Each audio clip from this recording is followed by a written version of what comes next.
చక్కని చదువులు నేర్పే గురువుకు నమో నమో నమో నమో. ఎల్లవేళలా మంచిని కోరే తల్లిదండ్రులకు నమో నమో. తినలేదులే, పాపం కదా అక్క. లేదులే నాన్న, అక్క కూడా నీలాగా స్కూల్ వచ్చింది కదా, ఆకలి అవుతుందంట. ఆకలి.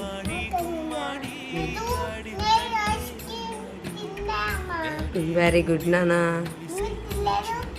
నువ్వు తినలేదా ఐస్ క్రీమ్? తిన్నావా? బాగుందా? ఓకే. ఇంకా నీకేమొచ్చు జానీ జోనియస్ పాప? ఏమొచ్చు?